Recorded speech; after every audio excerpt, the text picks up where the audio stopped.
o'ynayapsiz, to'g'rimi? Ha, azizlar. Keyin bora-bora ikkinchi olamingizga aylangan. Ya'ni ikkinchi uyingiz.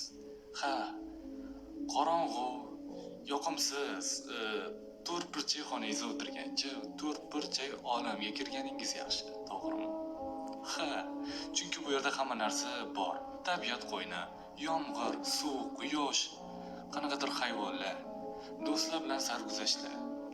Bu dunyoda hammasi bor. O'shaning uchun ham biz Minecraft o'yinini mazza qilib o'ynaymiz.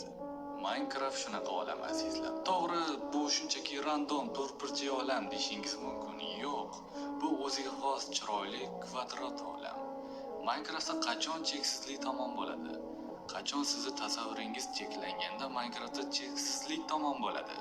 Chunki siz hech narsa qurmay, hech qanaqa sayohat, fantaziya qilmay qo'ysangiz, Minecraft umuman o'smaydi. Ha, azizlar. Endi esa siz Minecraftda birinchi bo'lib do'stingiz bilan yoki ha, azizlar.